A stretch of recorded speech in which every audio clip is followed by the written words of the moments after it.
Hablar de Auxiliadora para mí, de Auxiliadora González Portillo, es hablar de una gran amiga, ¿no?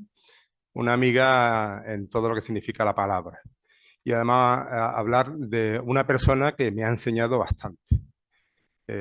Independientemente de su formación académica, independientemente de todo su currículum, que ahora brevemente lo expondré, yo creo que puso en mí, también algunas otras personas, ¿no? Pero puso en mí ciertas pautas para que yo entendiera todo lo que es el trabajo social. Yo vengo de la banca, digo muchas veces que soy en ese aspecto, vengo de un mundo muchas veces ajeno a las realidades concretas, porque las realidades las montamos nosotros de una manera artificial.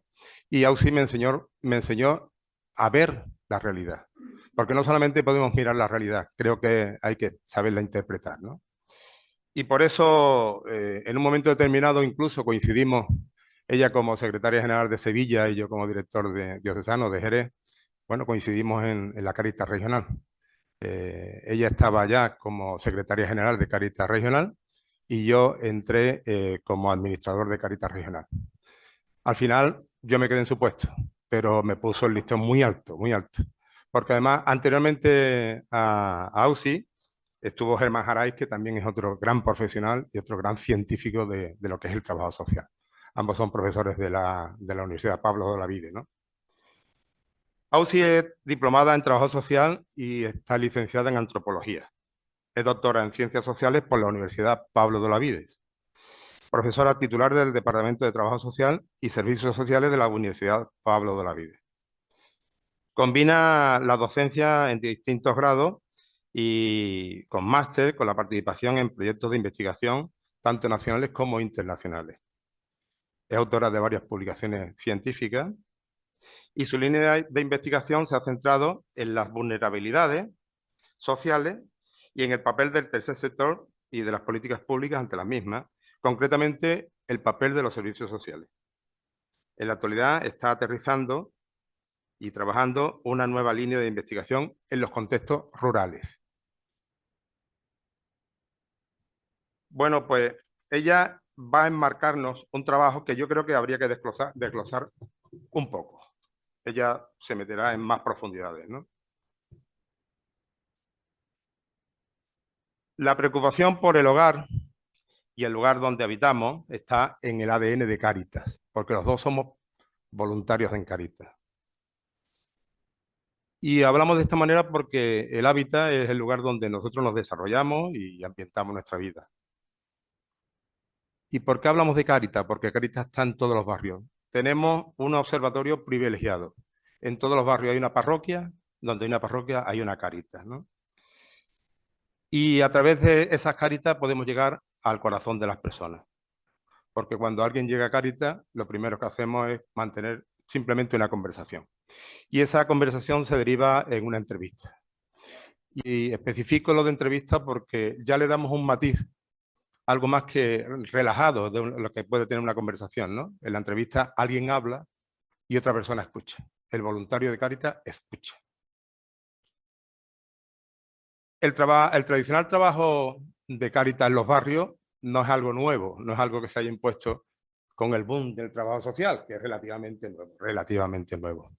El trabajo de Cáritas en los barrios viene desde hace muchísimos años, incluso aquí tenemos experiencia por los 60, donde lo que era la Acción Católica y lo que era la Cáritas, una Cáritas que era la Cáritas interparroquial de Jerez de la Frontera, porque entonces, sobre los 60 o los 50, no existía lo que era la diócesis de Asidonia Jerez, dependíamos de la diócesis de Sevilla, ¿no? Bueno, pues se trabajaba en los barrios y ahí tenemos el testimonio y el trabajo que había realizado, por ejemplo, mucha gente alrededor del cura Carlos, alguien muy conocido en Jerez, ¿no? El cura Carlos ayudaba a las personas y aglutinaba a voluntarios para trabajar construyendo las casas, las viviendas, los saneamientos de muchos de los barrios rurales de Jerez, ¿no? Y yo creo que eso ya estaba en el ADN de la Cáritas que posteriormente, pasado el tiempo, llegó, ¿no?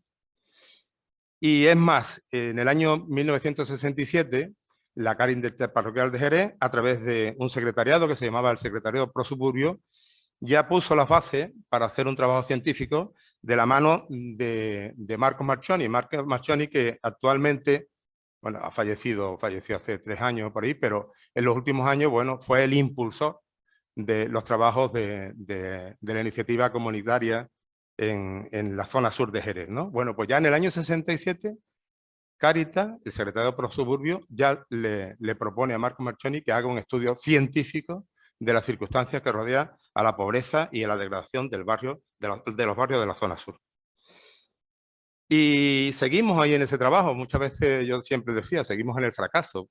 Llevamos 2000 años fracasando para transformar el mundo. Bueno, pero hay que seguir. Sí, desde esa visión yo creo que el mundo va fracasando, las personas que se dedican a mejorar el mundo van fracasando, pero no es cierto. El mundo va avanzando y va avanzando para bien, ¿no? Pero de todos modos hay cifras que nos remarcan a la provincia y la situación en la que se encuentra la provincia. 1 de cada 5 habitantes de la provincia vive en zonas de riesgo, de exclusión social y económica. 1 de cada 5. 4 de los 100 barrios con una renta media inferior a los 14.000 euros están en Jerez. El Mopu, Federico Mayo, San Telmo y San Juan de Dios. 11 de los 15 barrios más degradados de España son andaluces. Y lideramos el ranking del barrio más pobre de España en Andalucía, el barrio del Polígono Sur en Sevilla, cuya renta per cápita media no supera los 5.600 euros. Yo creo que son cifras que nos pueden marcar a las personas que viven en determinados barrios. Y es que el derecho a la vivienda y el derecho a la ciudad, es decir, a vivir en sus barrios, son 2 derechos humanos que se encuentran íntimamente relacionados. No son solo derechos individuales, sino que son derechos colectivos de la ciudadanía. Cuando los poderes públicos renuncian a la intervención sobre la ciudad, esa dejación las aprovechan las iniciativas basadas en políticas neoliberales, dejando exclusivamente a la intervención y los programas al capital privado.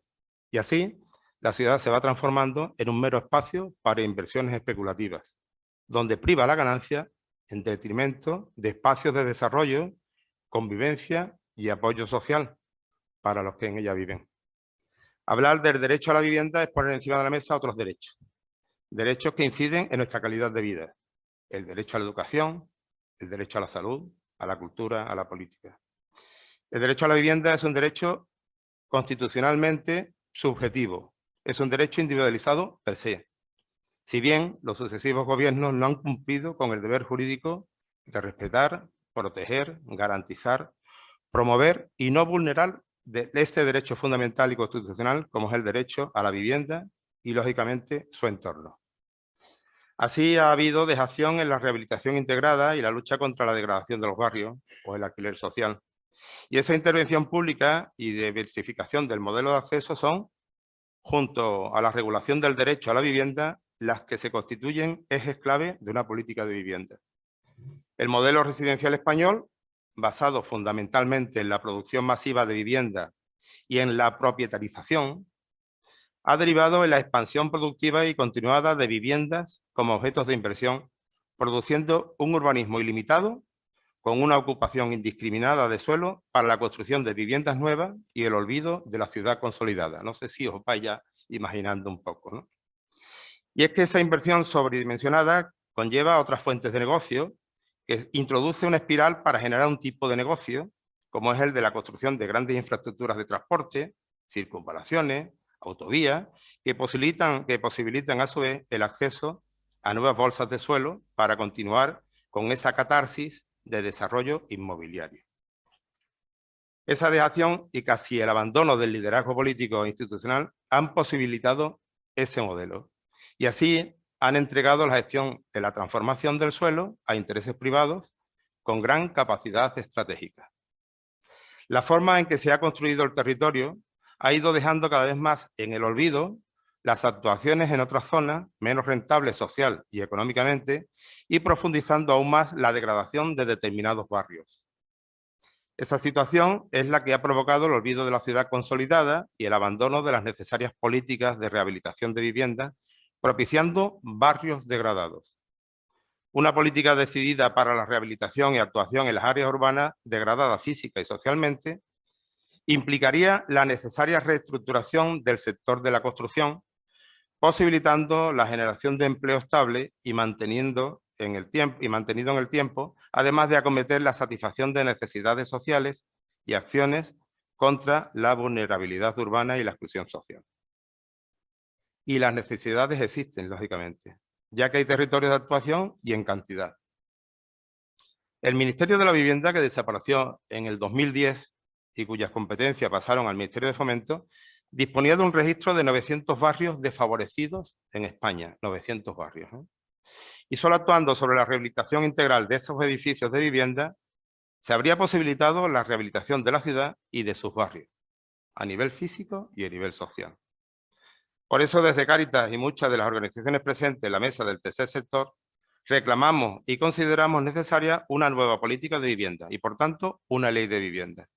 Porque el actual modelo residencial, por un lado, dificulta la plena inclusión social, ya que dificulta la accesibilidad residencial por la escasa capacidad económica para comprar una vivienda, los bajos sueldos, la vivienda cara, etcétera, y a muchos sectores también lo excluye, ¿no? Como son los jóvenes, las familias con muchos hijos, los trabajadores precarios, los discapacitados, etcétera,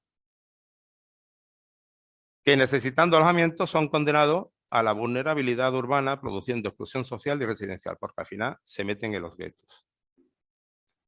Y así, al romperse la cohesión social, se profundiza en las condiciones de vida y de salud. Se pone freno a la emancipación de los jóvenes y las propuestas culturales residenciales. Como decía, de esa manera se favorece la guetización. La gente va donde pueden ir y al final se van concentrando en barrios degradados, por lo tanto barrios más pobres, barrios más asequibles a las personas, ¿no? Así, algunos barrios han pasado de ser un espacio de integración social y cultural por excelencia a convertirse en una máquina de suspensión de derechos, tanto individuales como colectivos, que ha sido así porque se ha impuesto una ideología, que es la ideología del mercado y la retórica de la seguridad y el bienestar. De ahí que reclamemos nuevamente el artículo 47 de la Constitución española. Los poderes públicos promoverán las condiciones necesarias y establecerán las normas pertinentes para hacer efectivo este derecho, regulando la utilización del suelo de acuerdo con el interés general para impedir la especulación. Eso es lo que dice la Constitución. Hablar de exclusión y de vivienda es entrar en el origen de la desigualdad y esta no la causan las crisis. Ni esta crisis que estamos llevando con la guerra, ni la anterior del COVID, ni siquiera la crisis financiera del 2008. Las crisis se producen por la existencia precisamente de esa desigualdad. El boom inmobiliario escondió esa existencia de desigualdad y quedó al descubierto cuando el boom explotó. La precariedad se ha ido construyendo y consolidando a conciencia, como nos va a ir relatando ahora Auxi. El modelo de acceso a las viviendas y la construcción de los barrios, así como la degradación de determinadas zonas, han colaborado a la consolidación de la precariedad y a la drástica reducción de la movilidad social y a la actual fragilidad demográfica. Y ahora conoceremos el porqué. Bueno, ahora ve que hablo yo después de, esta presentación de Paco. Bueno, en primer lugar, daros las gracias, ¿no? Darle las gracias al Ateneo por la invitación, darle las gracias a Paco por invitarme. El afecto es mutuo y lo que me pide Paco, allí voy yo de cabeza. Así que bueno, aquí estoy, ¿no? Y bueno, agradecer este espacio, ¿no? En el que yo no vengo realmente ni por supuesto a dar soluciones, ni a daros una lección magistral de nada, ¿no? Simplemente a compartir con vosotros reflexiones y quizá intentar mostraros ciertas realidades o ciertos datos, ¿no? Incluso de vuestra realidad aquí en Jerez, que al menos nos puedan interpelar y nos puedan hacer pensar, ¿no? En qué contexto, ¿no? Que lo tenemos muy cerquita, pueden vivir la... Vale. Bueno, yo antes de empezar un poco a aterrizar qué es esto de la desigualdad, ¿no? Sí quería que tuviéramos claro un poco desde dónde, ¿no? Desde dónde nos situamos a la hora de hablar de esto de las desigualdades. Y hablo en plural porque, bueno, yo creo que es una visión que llevamos tiempo compartiendo tanto desde el mundo y el grupo de investigación en el que me muevo, como en el mundo de Cáritas, ¿no? Del que también vengo y que comparto, ¿no? Entonces, a mí sí me parece siempre importante que nos situemos desde dónde concebimos el origen de la desigualdad y la pobreza, ¿no? Fijaros, si escuchamos en el día a día escuchamos, ¿no? Lo que escuchamos, lo que nos puede llegar por las noticias, por los medios de comunicación, por los discursos ideológicos de unos partidos y otros, ¿no? El origen de la desigualdad o bien se puede achacar directamente al individuo y sus circunstancias, ¿no? La gente es pobre porque quiere, por sus decisiones, porque, bueno, ¿no? Escuchamos todo tipo, son flojos, son vagos, no quieren trabajar, ¿no? Entonces ahí, bueno, en ese sentido se entiende que la desigualdad es responsabilidad del individuo y es fruto de sus decisiones personales, de trayectorias personales y tal. Por otro lado, nos podemos encontrar otra corriente opuesta que entiende que los individuos no tienen nada que ver y que la desigualdad es fruto de la estructura, ¿no? De un sistema desigual en el que nos movemos, una estructura desigual que es la que crea y la genera la desigualdad, ¿no? En el fondo, este debate responde a si los individuos solo somos víctimas del sistema, ¿no? O tenemos una parte de agencia, una parte de decisión en nuestro día a día, ¿no? Lo que yo vengo a compartir con vosotros es un pluralismo explicativo, es decir, por un lado entiendo o entendemos, ¿no? Que hay una parte que tiene que ver con la agencia de los individuos, ¿no? Y de estas personas que sufren la desigualdad en la medida en que las personas forman parte de grupos sociales que van a recibir una serie de transmisión, que ahora veremos, ¿no? De intergeneracional de la pobreza, donde ellos también van decidiendo, ¿no? Y que afecta a la familia, a la educación y al empleo. Pero por otro lado no podemos olvidar que estamos en un contexto donde hay un Estado que es el que se tiene que encargar de redistribuir los bienes entre todos y que, bueno, cada vez estamos más tendiendo a una descohesión de la sociedad, ¿no? Entonces, bueno, sí me parece importante empezar en este equilibrio explicativo, ¿no? Porque muchas veces podemos tender de un lado a otro y yo quería al menos compartir con vosotros esta reflexión de partida. Fijaros, si entramos a analizar, puede haber muchos índices que nos hablen o que nos den una muestra de cómo está la desigualdad en Andalucía, ¿no? En relación a otras realidades, ¿no? Es decir, si, por ejemplo, hablamos del índice de Gini, no sé si os suena el índice de Gini, yo lo explico brevemente. El índice de Gini es un índice que intenta medir la desigualdad de los ingresos en un territorio concreto entre la población que más ingresos tiene y la población que menos ingresos tiene, ¿vale? Se construye un índice que va de 0 a 100, donde el 0 sería la máxima igualdad en la sociedad, todo el mundo tiene los mismos ingresos, y el 100 la máxima desigualdad, es decir, hay unos desequilibrios totales, ¿no? En el caso de Andalucía, nuestro índice de Gini, pues ahí lo tenéis, ¿no? Que lo podemos comparar con el de España. En la evolución, en el 2008 teníamos un 33,4. Siempre salimos peor retratados que en la media española, ¿no? Pero eso yo creo que ya lo tenemos más que asumido en Andalucía, ¿no? Entonces, bueno, ese es el índice de Gini que ha ido evolucionando. Tuvimos el pico en el 2016, fruto de la crisis socioeconómica que tuvimos en el 2008, y ahí llegó el coletazo, y después, bueno, en la actualidad tenemos un índice de Gini de 33,84, por encima de la media de España siempre, ¿no? Pero bueno, es verdad que es un índice que nos muestra que no estamos en el máximo de la desigualdad, pero son datos que nos tienen que alertar un poco de que estamos en una situación de desigualdad. Claro, guiarnos solo por el índice de Gini, entiendo que es muy restrictivo, porque el índice de Gini solo valora los ingresos económicos de la gente, y estaréis conmigo que la desigualdad son mucho más cosas que los ingresos económicos, ¿no? Entonces, hay otro indicador que también os sonará posiblemente, que es la tasa AROPE.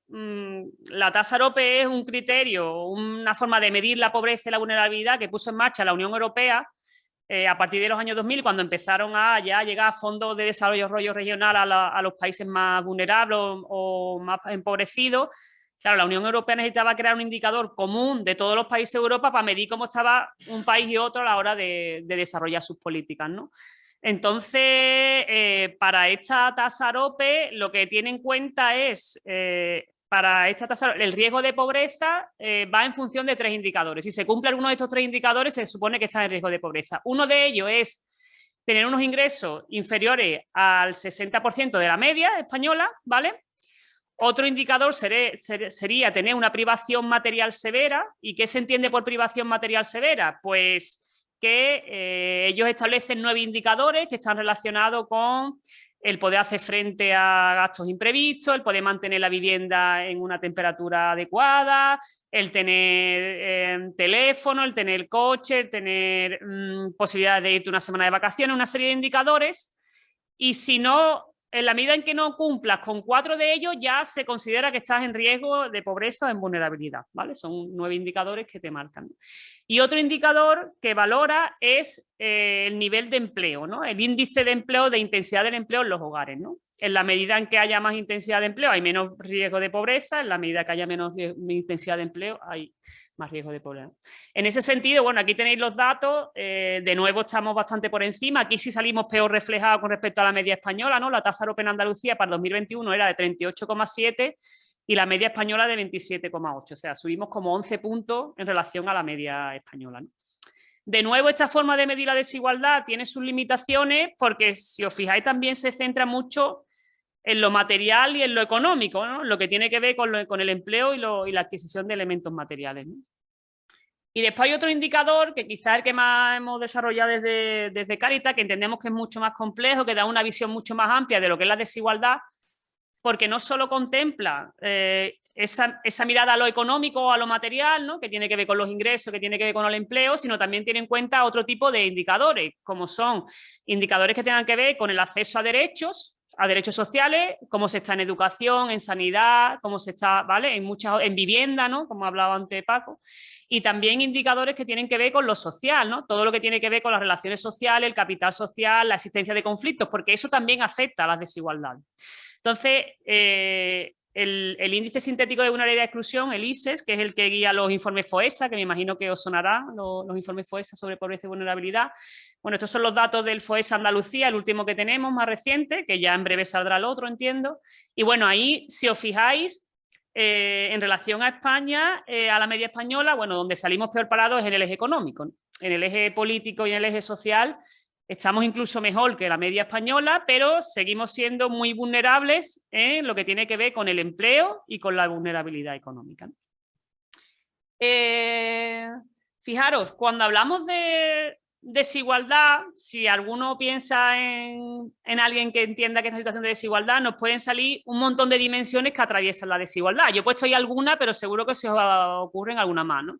Una persona puede estar atravesada por desigualdades en el empleo, en el ámbito de la salud, en el ámbito de la vivienda, en el tema de la privación material, en el país de origen, ¿no? En el género, en la sexualidad, en la edad, ¿no? Una persona puede estar atravesada por múltiples dimensiones que puedan generar desigualdad. Fijaros, hoy aquí nos vamos a centrar en el territorio que se habita, porque en función de dónde vivas, pues puede estar atravesado por mayor o menores desigualdades, ¿no? Y en ese sentido, los barrios desfavorecidos, que es de lo que vamos a un poco a profundizar más, es una máxima expresión de esas desigualdades, ¿no? Porque son territorios en los que se acumulan muchas de estas desigualdades en diferentes dimensiones, ¿no? La Junta de Andalucía, ¿no? El gobierno regional, en el año 17, en el marco de un programa de desarrollo a nivel de la Unión Europea, se planteó la necesidad de hacer una reflexión sobre qué estaba pasando con los barrios, ¿no? Que estaban en situación de necesidad, ¿no? En esa época el plan de intervención que había eran las zonas con necesidad de transformación social, no sé si os suena, pero bueno, como ha dicho Paco y ha hecho recorrido, en estos barrios se lleva interviniendo miles de años con diferentes programas, diferentes nombres. Bueno, pues durante esta época, en el 16-17, la Junta se plantea la necesidad de un poco replantearse qué se estaba haciendo en estos barrios, ¿no? A partir de ahí desarrolla un diagnóstico en profundidad de estos barrios, donde se tienen en cuenta un montón de indicadores socioeconómicos. También se hizo un trabajo de campo a pie de calle, ¿no? En los barrios, haciendo entrevistas en profundidad, grupos de discusión con los diferentes actores políticos, los diferentes actores de la administración que están en estos barrios, incluso el propio vecindario. Y a partir de ahí planteó un escenario, ¿no? Donde se encontraban o detectaron como 187 barrios desfavorecidos en toda Andalucía, ¿vale? Claro, estos barrios, ¿por qué se caracterizaban? Pues porque tenían unos índices socioeconómicos desfavorables y altas tasas de exclusión social. De estos 187 barrios se eligieron 99 para lo que se conoce como la ERACI. No sé si os suena la Estrategia Regional de Desarrollo para el tema de la intervención en barrios desfavorecidos, ¿no? Se seleccionaron estos 9 barrios que de estos 187 eran los que peores indicadores tenían, ¿no? Y estos 99 barrios que entraron en ERACI, bueno, pues contenían o conformaban 914.103 habitantes de toda Andalucía. Han sido fruto, ¿no? O sea, han sido objeto de la intervención de ERACI casi 1 millón de andaluces, ¿no? Este es el mapa de los barrios desfavorecidos de Erazi, ¿no? Aquí estaría... Es que esto no sé si funciona, porque esto pasa aquí en general. Bueno, no sé si veis bien. Aquí estaría Jerez, ¿vale? Pero bueno, aquí veis el mapa de las 99 zonas Erazi que fueron seleccionadas para esta intervención, ¿no? Si os fijáis, determinados barrios se concentran más en unas provincias que en otras, en Andalucía, ¿no? Y en ese sentido, por ejemplo, Cádiz, por ir aterrizando un poco donde estamos, ¿no? Cádiz es la provincia que más población en situación de barrios desfavorecidos concentra de toda Andalucía. En este caso, el 22,27%. De todos los barrios, esa parte de la población se concentra en Cádiz. Y de hecho, es la provincia que tiene más municipios con barrios desfavorecidos. 13 barrios tiene la provincia de Cádiz, ¿vale? También es verdad que es de las provincias que más población concentra, ¿no? A diferencia de otras provincias de Andalucía, ¿no? Pero bueno, para que vayamos enmarcando un poco dónde nos situamos, ¿no? Por aterrizar todavía más aquí en Jerez, ¿no? Me imagino que lo sabréis porque lo tendréis todos identificados. En Jerez ha identificado 3 barrios, 3 zonas desfavorecidas, que son zona oeste Picadueña y zona sur. No, la verdad es que los nombres son muy generosos. Tú antes has hablado de barrios concretos, pero bueno, a nivel de Erazi, estas son las formas de identificarlo, ¿no?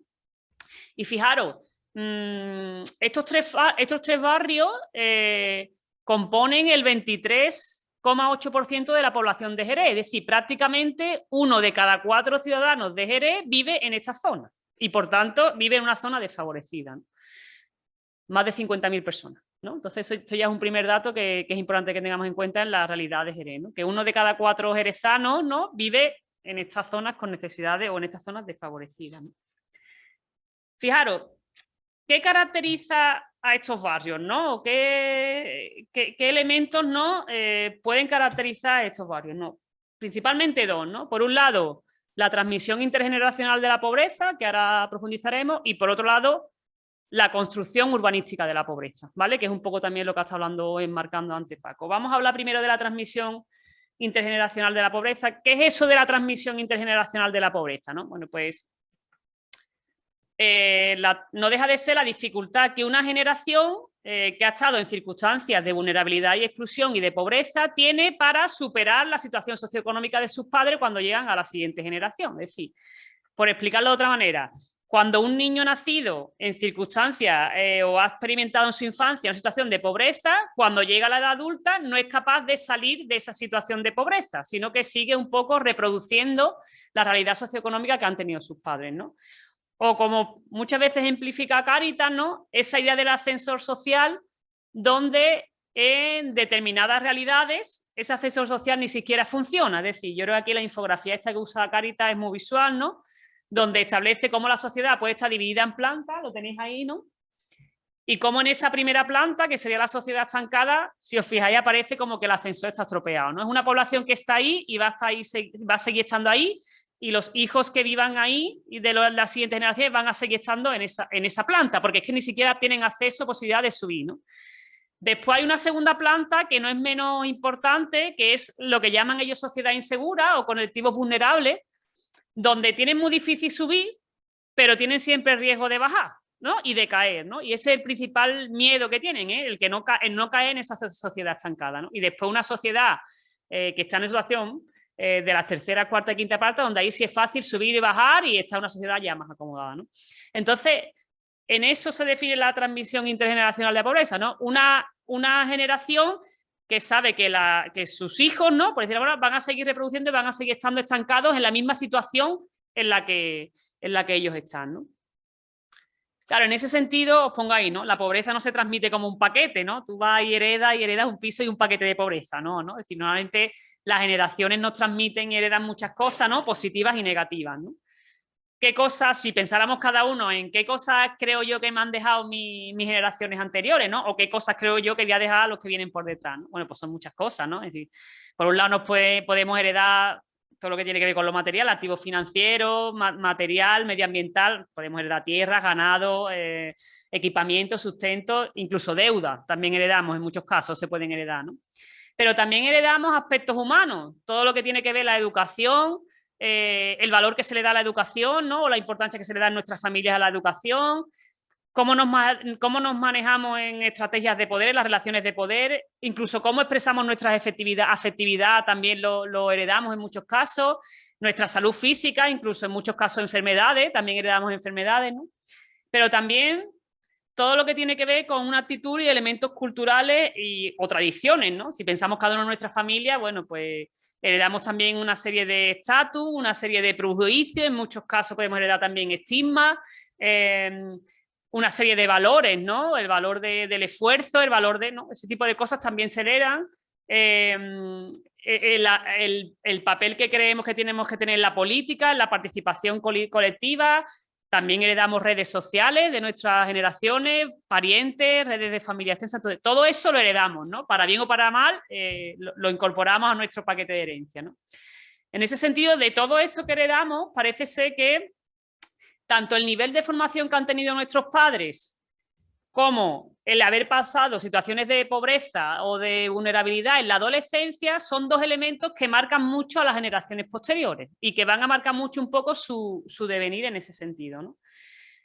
Claro, hay tres dimensiones que van a un poco perfilar mucho más esa transmisión intergeneracional de la pobreza, ¿no? Que van a ser la familia, el nivel educativo y el trabajo, ¿no? Con respecto a la familia, bueno, ya hemos dicho, ¿no? De la familia heredamos valores, actitudes, motivaciones, redes sociales, no en el sentido de internet, sino redes sociales de capital social, ¿no? De amigos, de círculos en los que nos movemos, hábitos, ¿no? Hábitos tan básicos como estar acostumbrado a levantarte temprano o no, ¿no? Un elemento tan básico, pero que en muchos barrios es un elemento central para explicar asentismo escolar o no, por ejemplo, ¿no? Comportamientos y tal, ¿no? Es decir, todos estos elementos, en función de cuáles sean esos valores, esas motivaciones, esas actitudes, esos comportamientos, pues pueden facilitar la reproducción de las situaciones de pobreza de una generación a otra, ¿no? Es lo que, bueno, lo que se habla de la cultura de la pobreza, que lo trabaja Lewis, ¿no? Y junto a todo ese pack que heredamos de nuestras familias, ¿no? De nuestras formas de estar en el mundo, en definitiva, también afecta mucho el tamaño de la familia, ¿no? Como un factor determinante, ¿no? Evidentemente, el que tenga niños o haya tenido hijos, ya tenga nietos a lo mejor, sabrá que no es lo mismo económicamente tener un hijo que no tenerlo, ¿no? A día de hoy, el coste que lleva aparejado la paternidad y la maternidad es muy elevado, incluso más que en otras generaciones, porque además de las necesidades básicas que siempre han tenido que cubrir a la infancia, ¿no? Hoy en día hay un pack de necesidades incluso tecnológicas para la educación, equipamiento informático, internet, ¿no? Que va aparejado, ¿no? Como un excesivo coste, ¿no? Y de hecho las bajas tasas de natalidad en muchos de los países están demostrando que es que procrear es caro, ¿no? Y que no todo el mundo se lo puede permitir, ¿no? Claro, en ese sentido son dos los perfiles de familia que pueden estar más vinculados a esa desigualdad o a las vulnerabilidades. Por un lado, las familias monoparentales, donde solo hay uno de los progenitores y donde, por tanto, los ingresos, las posibilidades de ingresos se reducen. Y, por otro lado, las familias numerosas, ¿no? Las familias monoparentales que están en continuo crecimiento, ¿no? Os pongo ahí un dato, hasta el 2018, que se había pasado del 3% al 12% de familias monoparentales en España, ¿no? O sea, es una realidad que cada vez va creciendo más y cada vez se está contemplando, ¿no?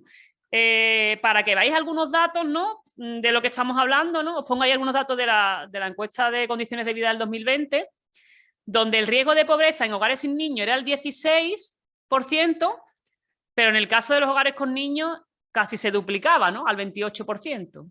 Pero es que en el caso de los hogares monoparentales se llegaba al 42% o en las familias numerosas al 44%. Es decir, cómo el tamaño de la familia es un elemento fundamental para entender las circunstancias de desigualdad, ¿no? Porque aumentan mucho el nivel de vulnerabilidad. Por eso hoy en día hay mucha alarma o hay mucha...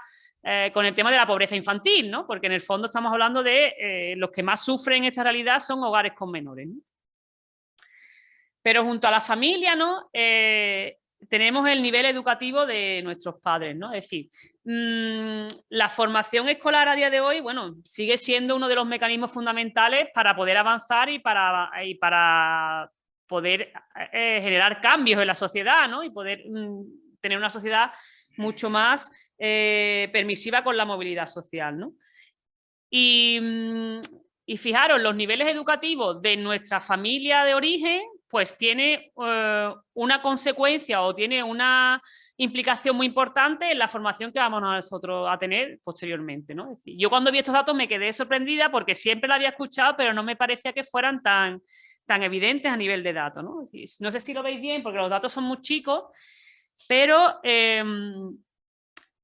cuando el padre o la madre ha tenido un nivel educativo muy inferior, incluso gente que no sabe leer ni escribir, sus hijos llegan en un porcentaje muy elevado solo a estudios de primaria, ¿no? Ahí tenéis el 41,80. Y por el contrario, muy pocos de los padres que tienen un nivel educativo muy bajo llegan a la universidad, solo un 16%. Por el contrario, cuando los padres han llegado a unos niveles de educación superior, ¿no? Titulados universitarios, solo un 2% de los hijos se quedan en estudios primarios y más del 70% llegan a estudios superiores, ¿no? Fijaros cómo de padres y madres con apenas de estudio, pues sus hijos como máximo llegan a la educación primaria o a la educación secundaria como mucho, ¿no? Y son una minoría los universitarios procedentes de familias con familias de capital educativo en el origen bajo, ¿no? Es decir, yo creo que esto es un elemento fundamental que nos tiene que interpelar, ¿no? De cara a las políticas educativas, ¿no? Es decir, sobre todo en un marco donde aquí instante, en función de quién gobierne, cambia la ley de educación, ¿no? A la vista está, donde no hay un pacto por la educación a nivel nacional. Y fijaros, es verdad que España es un estado muy garantista con la educación, ¿no? Tú tienes educación pública desde los 3 años, incluso hoy en día más chico con la red de guardería que hay en algunos casos, ¿no? Pero esto nos refleja que no vale solo con fomentar esa igualdad en el origen, ¿no? En ofertar y que todo el mundo pueda hacer la educación, sino que hay gente que necesita apoyos a lo largo del proceso para llegar al final en las mismas condiciones. No solo es importante la igualdad en el origen, sino también intenta alcanzar la igualdad a la llegada, ¿no? Es decir, no, y esto es importante que lo tengamos en cuenta, ¿no? Por aterrizar un poco estos datos en la realidad de Jerez, ¿no? Y de estos barrios desfavorecidos, se va de muy chico porque estoy un poco lejos, pero bueno, si vemos los datos de educación primaria en los 3 barrios que os he comentado, ¿no? En comparación a los datos a la media de Jerez, ¿no? Bueno, pues en estos barrios se concentra mucha población que solo tiene un nivel de estudios primarios, ¿vale? Y sin embargo, a medida que avanzamos los niveles de estudio, que es lo azul oscuro, pues se va disminuyendo, ¿no? Por ejemplo, ahí en el caso de la zona sur, ¿no? El 45,8% de la población solo tiene estudios primarios, ¿vale? Y solo un 8% ha llegado a la universidad, ¿no? Entonces, cómo estos niveles de educación solo primaria, pues se manifiesta mucho en este tipo de barrios desfavorecidos, ¿no? La educación como un elemento fundamental para entender estas desigualdades, ¿no? Y relacionado con la educación, en eso que hemos dicho que recibimos de nuestras familias, ¿no? Y del valor que le damos a la educación, están las tasas de absentismo escolar, ¿vale? Entonces, si os fijáis, igualmente, los mayores protocolos de absentismo escolar se han abierto en estos 3 barrios, ¿vale? La media de estos 3 barrios suman un 9, o sea, la columna morada, mientras que la media de Jerez es un 3,6, ¿vale? Entonces, esto es una evidencia de qué valor se le da a la educación en estos barrios, ¿no? Y que si tú en tu familia no te fomentan el esfuerzo de levantarte temprano para ir al colegio, el esfuerzo de hacer las tareas escolares, ¿no? Pues entonces esto se va manifestando en un abandono escolar elevado, una falta de absentismo escolar que, bueno, aquí se está manifestando, ¿no?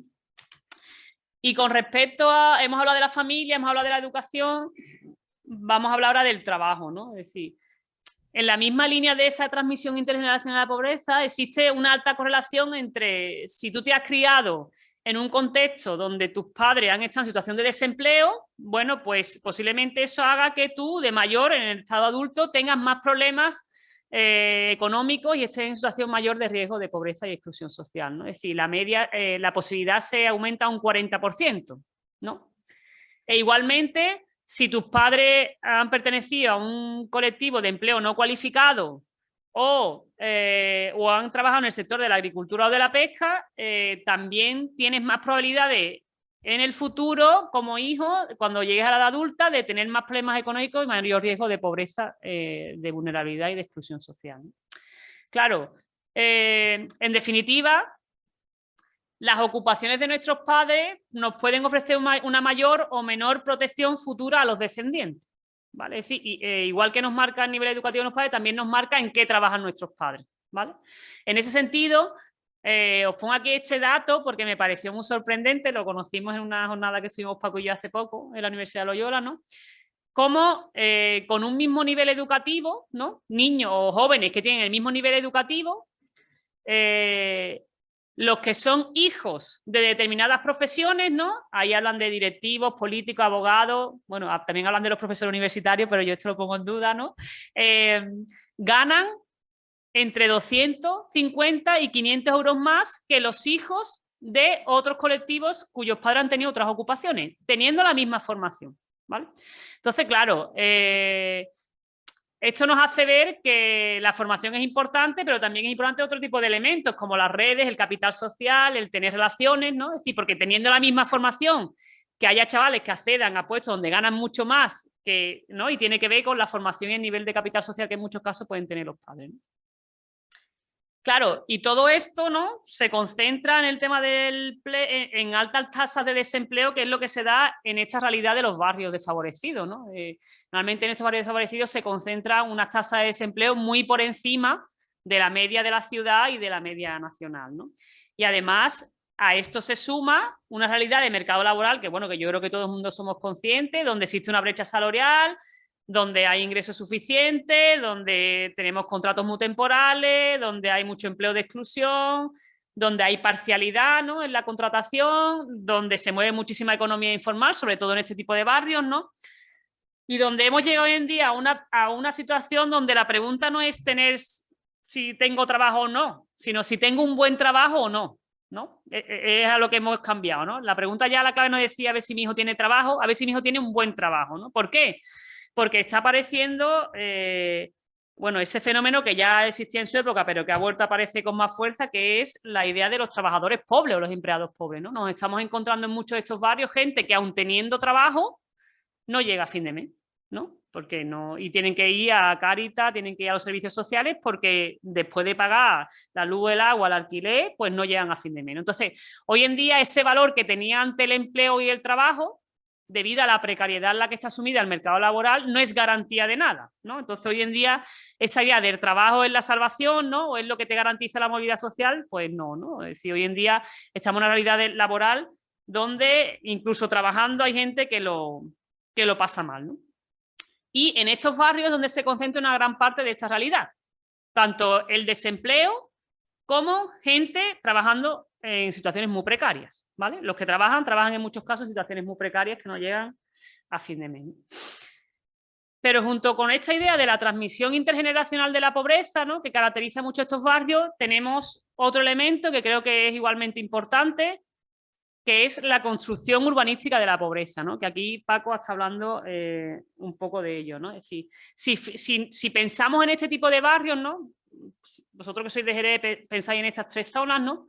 Posiblemente sean zonas que han sido creadas desde parques de vivienda social en su momento, ¿no? O de viviendas de autoconstrucción en zonas que en su momento no eran urbanizables y la gente se fue creando ahí sus propias casas, que en muchos casos han sido resultado de políticas de realojo, ¿no? Si había asentamientos chabolistas o tal, bueno, pues vamos a crear un parque de vivienda, intentamos sacar a la gente de las chabolas para meterlas en estas viviendas, que normalmente son barrios que están muy alejados y apartados de los ejes territoriales y sociales del mundo de la ciudad, ¿no? Y cuando digo apartado es, en muchos casos, incluso con barreras físicas, ¿no? En muchos de estos barrios están con carreteras que parten el barrio del resto de la ciudad, con muros, con vías de tren, o sea, normalmente son apartados físicamente del resto de la ciudad y sobre todo son sitios donde el resto de la ciudad no tiene que ir a ese barrio para nada, no contemplan recursos ni servicios que hacen que el resto de la ciudad tenga que ir a esos barrios. ¿Qué pasa?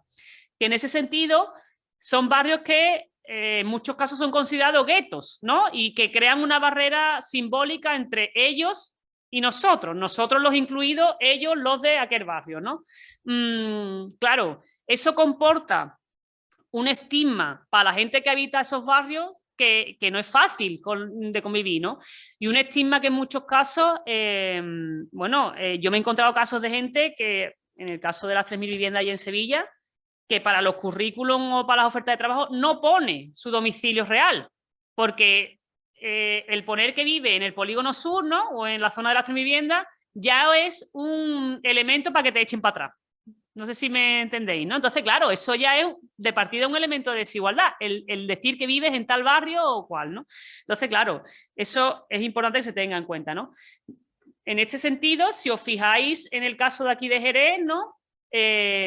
Tanto la zona oeste como Picadoña como sur tienen un porcentaje muy elevado de viviendas sociales, ¿no? En su construcción, ¿no? Y de hecho, fijaros, ¿no? Cómo se dispara en la zona sur, por ejemplo, ¿no? O en las otras dos, ¿no? Están muy por encima de las otras zonas norte, este y centro, ¿no? El parque de vivienda social en este caso, ¿no? Pero junto a esta idea de cuál fue el origen de estos barrios, ¿no? Y de cómo son construidos, también está algo que tiene que ver, que también lo ha planteado Paco, con cuáles son esas condiciones de la vivienda, ¿no? Es decir, cuáles son las condiciones de la vivienda. Y en ese sentido, creo que es importante que hablemos del concepto de pobreza energética y ahora vais a entender por qué, ¿no? Se considera que un hogar está en situación de pobreza energética cuando no puede llegar a pagar la cantidad de energía que necesitaría o que cuando directamente destina un gran porcentaje de sus ingresos para poder mantener esa necesidad de energía en el día a día, ¿no? Claro, se consideran 3 factores que influyen en la pobreza energética. Uno es el coste de la energía, una realidad que estamos sufriendo hoy en día todos, aunque están tomándose medidas desde la política. 2, los ingresos suficientes de la familia, no es solo el coste de energía, sino también los ingresos que tengamos las familias para poder afrontar ese coste de la energía. Y 3, y aquí es donde voy, ¿no? Y que tiene mucho que ver con lo que ha comentado Paco, es la ineficiencia energética de los hogares. ¿Y qué es la ineficiencia energética de los hogares? Bueno, pues son las graves deficiencias en la construcción de estos hogares, ¿no? Que hacen que sean instalaciones que requerirían de actualizar los suministros, arreglar puertas, arreglar ventanas, ¿no? Porque no están adaptados para una suficiencia energética considerable. ¿Qué pasa? Que en muchos casos, en estos barrios, cuando se construyeron, tuvieron un carácter provisional, es decir, muchas de estas construcciones se construyeron con un carácter provisional para alojar allí a la gente mientras se hacía otro proceso de construcción.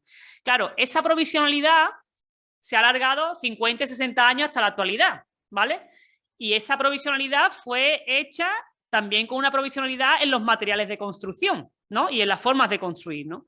De tal forma que hoy en día son en muchos casos construcciones muy degradadas y en mal estado, ¿no? No solo por el origen, sino también por la falta de mantenimiento, ¿no? Yo cuando ahora están saliendo todas las imágenes del terremoto de Turquía, ¿no? O de... Claro, ¿no? Y que está saliendo muy a la luz de las faltas de las ineficiencias que ha habido en las construcciones, en los materiales de construcción, yo muchas veces lo pienso, ¿no? Digo, bueno, si hubiera un territorio en Andalucía, posiblemente hubiera barrios más afectados que otros por el tipo del material y cómo fueron construidos, ¿no? Y de hecho, el 25% de los edificios que están en mal estado y que están en situación ruinosa en Andalucía se concentran en este tipo de barrios, en barrios desfavorecidos, ¿no? Entonces, claro, eso también afecta a esa idea de la pobreza energética, ¿no? De hecho, para el Observatorio Europeo de la Pobreza Energética se establecen 4 indicadores para medir esa pobreza energética en los hogares, ¿no? Uno es el tener una temperatura inadecuada, ¿no? Hogares que se declaran incapaces de mantener la vivienda a la temperatura adecuada en función de la temperatura exterior, y en ese caso el 16,6% de la población española está afectada por este indicador. 2, retrasos en los pagos, ¿no? De lo que tiene que ver con la luz. Y en ese caso son hogares que declaran tener al menos 2 retrasos en un año en el pago de las facturas energéticas de la vivienda, ¿no? Y aquí hay una afectación del 8% de la población española. Otro indicador sería gastos desproporcionados, es decir, hogares que se ven obligados a asumir gastos desproporcionados en las facturas energéticas, y aquí hay un nivel de aportación del 17%. Y después, un indicador que es bastante interesante, que es la pobreza energética escondida, ¿no? Que serían aquellos hogares que directamente se privan de gastar energía porque saben que no pueden pagarla. Por lo tanto, está habiendo una privación de las necesidades básicas, ¿vale? Y en este caso hay un 14% de la población española que está afectada por este indicador. Claro, bueno, aquí tenéis la realidad de los datos en relación a Andalucía, ¿no? Por los 4 indicadores, en relación a la media española, que os he dicho antes, es de las pocas veces que Andalucía no sale más reflejada. Es decir, a nivel de indicadores de pobreza energética estamos bastante mejor que la media española, ¿no? Y que muchas otras comunidades cuyos datos son bastante sorprendentes y escandalosos, ¿no? Pero ¿qué pasa? Estos son los datos en relación a la población general, pero si arrascamos un poco en estos datos, como siempre, este tipo de realidad de pobreza energética se concentra mucho más en zonas desfavorecidas y en colectivos vulnerables que en la población general, ¿no? En ese sentido, si hablábamos que el 16% de la población era incapaz de mantener la vivienda a una temperatura adecuada, esta realidad alcanza más del 40% donde el sustentador principal está en paro. O casi el 30% en lugares donde hay alguna persona inmigrante, ¿no? Es decir, cómo estas tasas se multiplican cuando hay indicadores de vulnerabilidad para determinados colectivos, ¿no? Si para el 17% de la población global la energía supone un gasto desproporcionado, esto se dispara a casi el 28% de las familias numerosas o al 25% de las familias monoparentales, ¿no? En el tema del pago de recibos, si esta realidad alcanzaba el 8% de la población media española, pues esto se dispara al 23,4% de la población excluida y al 25,5% de las familias numerosas. O por último, si a la ineficiencia energética es una situación que afecta al 4,2%, pues esto afecta al doble a la población en exclusión, el 9,5%. Pero más allá de estos dos grandes bloques que caracterizan a las zonas desfavorecidas, ¿no? Por un lado, la transmisión intergeneracional de la pobreza y por otro lado, la construcción urbanística de la pobreza, hay también dos elementos, entre otros, que también caracterizan estos barrios, seguro que los vamos a ver reflejados también en la realidad de Jerez, ¿no? Por un lado, presentan una extensa e intensa trayectoria de intervención social por parte pública y por parte del tercer sector, ¿no? Es lo que comentaba Paco, que bueno, cuánto tiempo llevan las Cáritas, ¿no? Y los ayuntamientos interviniendo en este tipo de barrios, ¿no? Y en ese sentido, por ejemplo, os pongo esta gráfica del número de intervenciones que han hecho los servicios sociales comunitarios de Jerez, ¿no? Y cómo este número de intervenciones supera el 50% en estos 3 barrios, ¿no? La suma de estos 3 barrios supera a más del 50% de la acción que lleva a cabo los servicios sociales en Jerez, ¿no?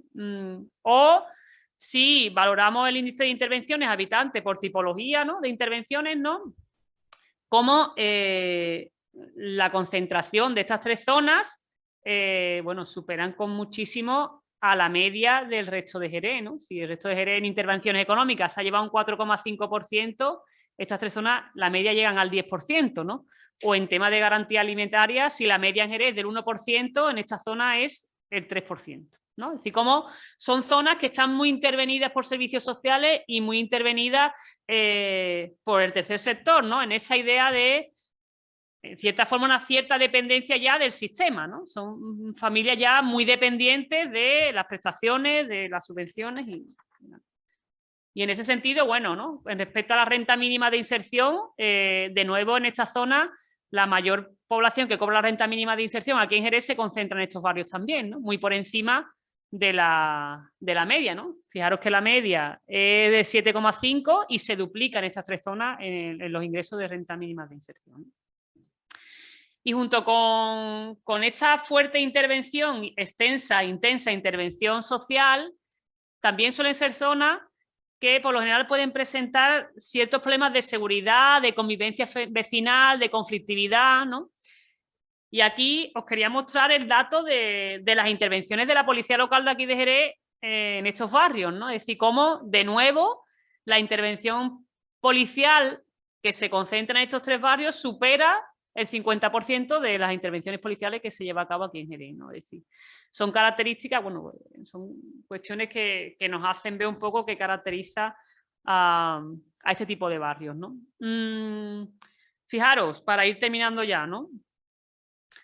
Algunos retos ante esta realidad de desigualdad, ¿no? Como decía Paco, llevamos una trayectoria ¿no? de continuo fracaso, decía, ¿no? Aunque no es que siempre se fracase, ¿no? Yo creo que en cada proceso se aprende y se avanza, ¿no? Pero sí es verdad que es una realidad que parece que se eterniza y que nunca se llega a abordar, ¿no? Es decir, parece como que esos barrios siempre han sido los barrios y no ha habido cambio, no ha habido mejora, ¿no? Claro. Ante esta realidad, ¿cuáles serían los retos, ¿no?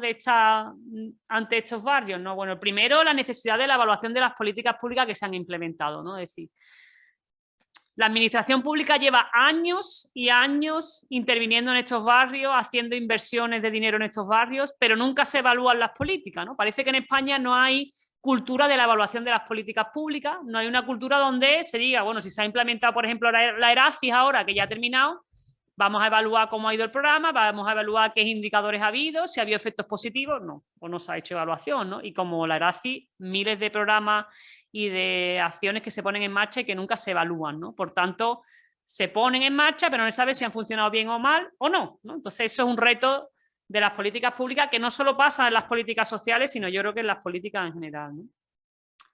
Otro de los retos que tendríamos de cara a la intervención en estos barrios es la necesidad de una mayor coordinación interadministrativa. Es decir, muchas de las políticas públicas que se aterrizan en estos barrios, ¿vale?, tienen competencia el Estado, tiene competencia la comunidad autónoma, tiene competencia el propio ayuntamiento y en muchos casos no hay una coordinación entre ellos, ¿no? Sino que parece que cada uno va a su bola, ¿no?, en su parcela y no hay coordinación, ¿no? El otro día, por ejemplo, me ponían el caso de la formación profesional para parados, ¿no?, los cursos que sacan para colectivos en desempleo, ¿no?, cómo se están sacando los mismos cursos desde el SEPE, que corresponde al Ministerio de Empleo, y desde el SAE, que corresponde a la Consejería de Empleo de aquí de Andalucía. Los mismos cursos para los mismos destinatarios. Por lo tanto, ahora mismo están en una competencia de quiénes son mis clientes, ¿no?, porque no se llenan los cursos en un lado y en otro, ¿no? Entonces, claro, eso te da una muestra de qué nivel de coordinación hay en los niveles interadministrativos.